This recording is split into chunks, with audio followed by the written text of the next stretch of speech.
नमस्कार। BSc part second के physical chemistry के चैप्टर इलेक्ट्रोकेमिस्ट्री सेकंड में रिवर्सिबल इलेक्ट्रोड सीरीज़ में आज हम oxidation reduction electrode and glass electrode की स्टडी करेंगे। ऑक्सीडेशन रिडक्शन इलेक्ट्रोड्स या ऑक्सीकरण अपचयन इलेक्ट्रोड्स क्या हैं?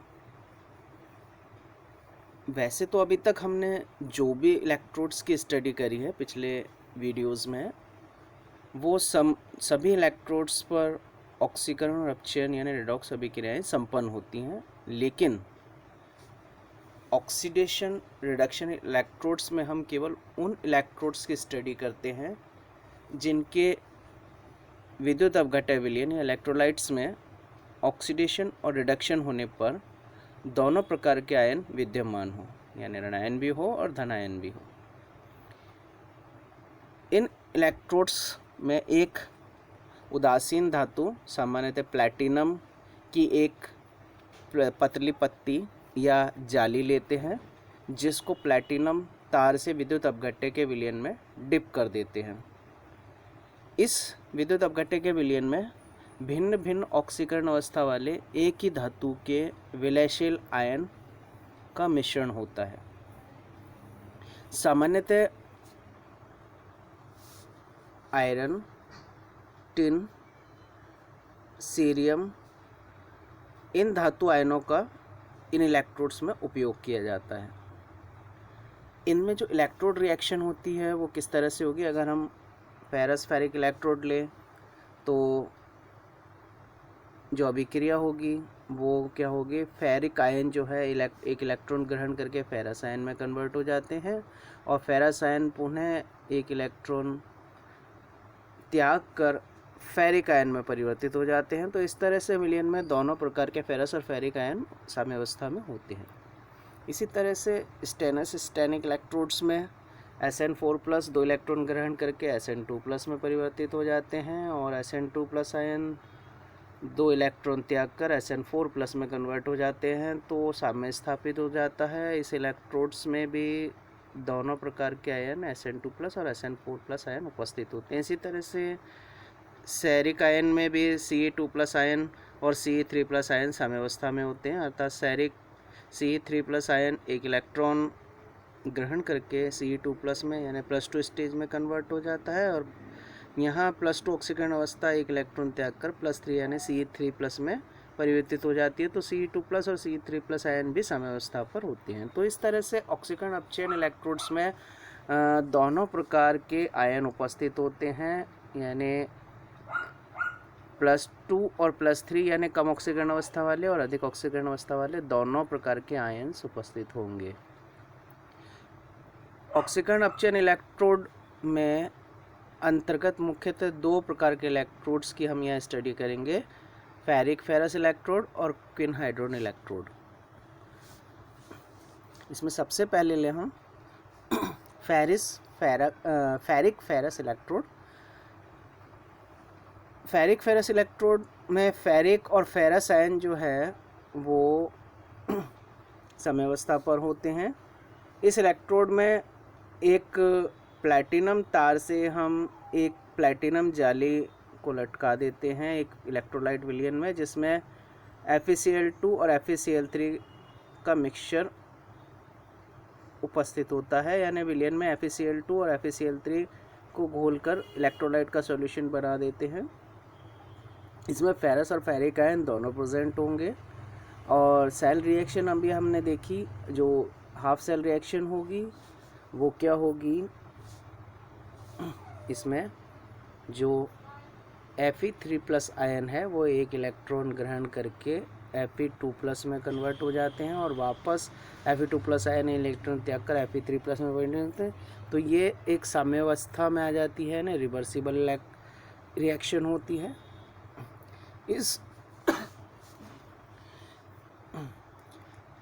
इस इलेक्ट्रोड के लिए इलेक्ट्रोड आरेख अगर हम देखें तो इलेक्ट्रोड आरेख क्या होगा?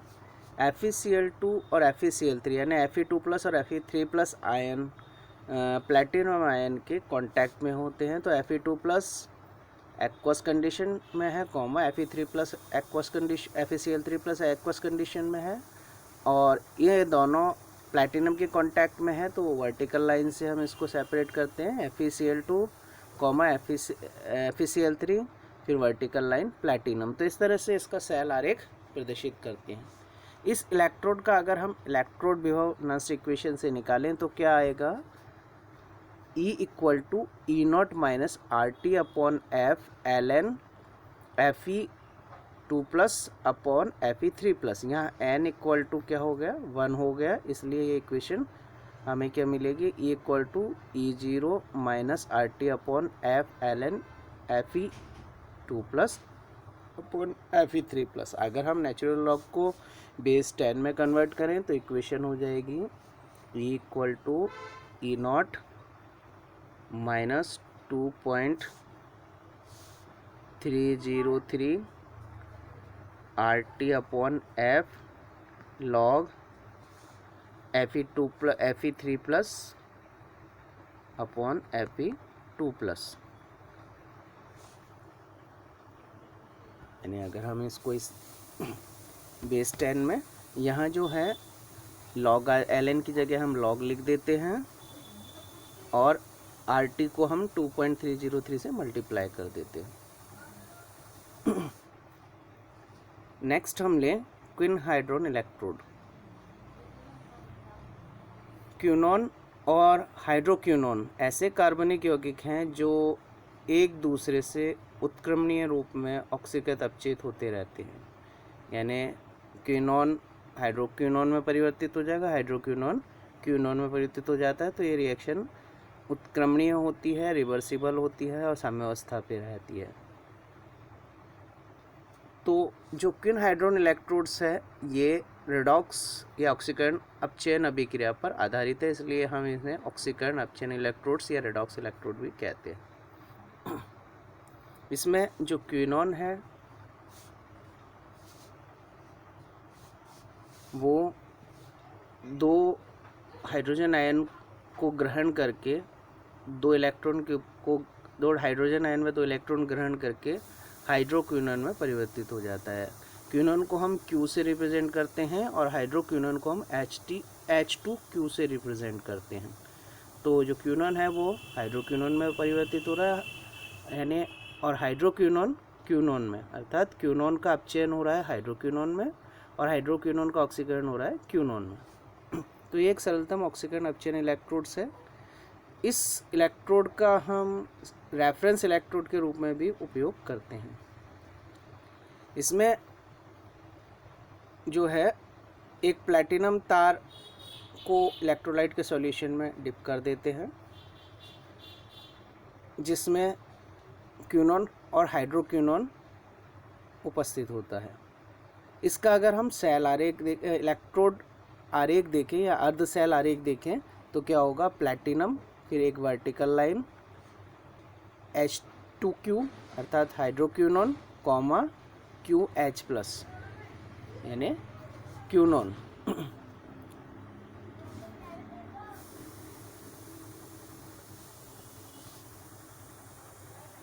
इसके लिए अगर हम इलेक्ट्रोड विभव निकालें तो किस तरह से होगा, अभी हमने इसका इलेक्ट्रोड आरेख देखा, प्लैटिनम एक vertical line H2Q comma QH plus. तो नंस्ट इक्वेशन से इसका इलेक्ट्रोड विभव क्या होगा, E equal to E0 minus RT upon 2F ln AH2Q AQ into AH plus की पावर 2। यहाँ AH2Q है, क्या है, हाइड्रोक्विनॉन की एक्टिविटी है, AQ क्विनॉन की एक्टिविटी और AH प्लस हाइड्रोजन आयन की एक्टिविटी है। अब हम साम्यावस्था पर देखें तो हाइड्रोक्विनॉन की एक्टिविटी क्विनॉन की एक्टिविटी के बराबर होती है। तो जो ये इक्वेशन है वो अब किस रूप में आ जाएगी, E equal to E0 minus RT upon 2F ln A upon AH plus की पावर 2, या हम इसको इस तरह से भी लिख सकते हैं, E equal to E0 minus RT upon 2F into 2.303 log 1 upon H plus की पावर 2, अर्थात हम इसको बेस 10 में कन्वर्ट कर देंगे। अब नेगेटिव लॉग, हाइड्रोजन आयन का नेगेटिव लॉग pH होता है, तो ये इक्वेशन किस तरह से हो गई, equal to E0 minus RT upon F 2.303 pH। RT और F की वैल्यू अगर हम रखें, यानी 25 डिग्री सेंटीग्रेड पर R और F की वैल्यू रखने पर हमें जो इक्वेशन मिलेगी वो किस तरह से होगी, equal to E0 minus 0.05916 pH। अब E0 जो है वो हमारा क्या है,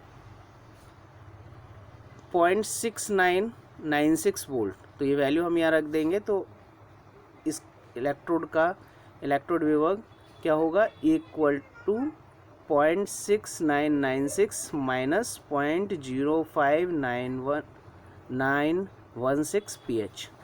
तो इस इक्वेशन से हम इस इलेक्ट्रोड का इलेक्ट्रोड विभव निकाल लेते हैं।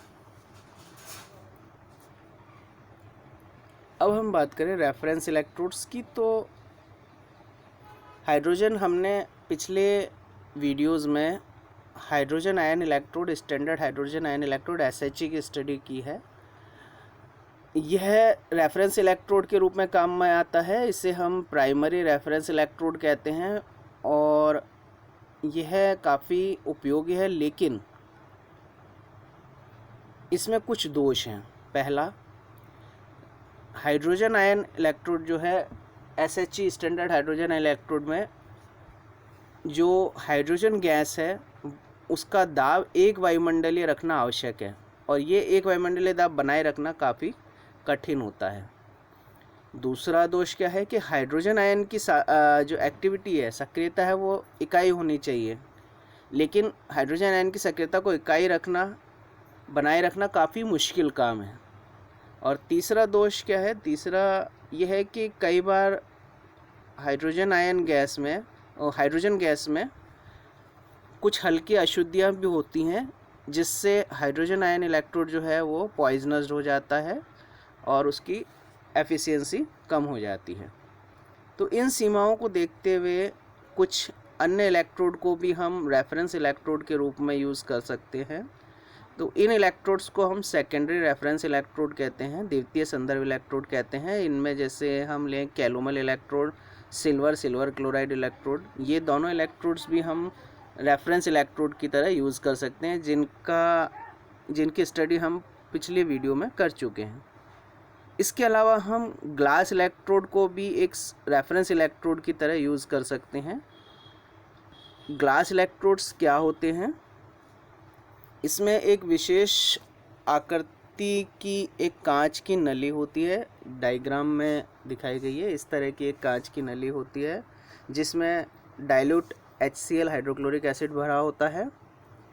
इस ट्यूब में एक सिल्वर या Ag के तार को डिप करते हैं, जो कि AgCl से कोटेड होता है, यानी AgCl से कोटेड एक सिल्वर के तार को इसमें डिप कर देते हैं। इस नली के तार को हम नीचे से फुलाकर बल्ब की तरह परिवर्तित कर देते हैं, जिससे यह फूलकर एक पतली कांच की झिल्ली के रूप में परिवर्तित हो जाता है। इस इलेक्ट्रोड का या अर्ध सेल आरेख या इलेक्ट्रोड आरेख हम देखें तो किस तरह से होगा, Ag vertical line AgCl, vertical line HCl, vertical line glass. अर्थात हमें कहे हैं जो Ag वायर है वो किसके कांटेक्ट में है, AgCl के, AgCl HCl के, और HCl ग्लास मेम्ब्रेन के कांटेक्ट में है। तो जो इलेक्ट्रोड आरेख हो गया, Ag vertical line AgCl, vertical line HCl, vertical line glass.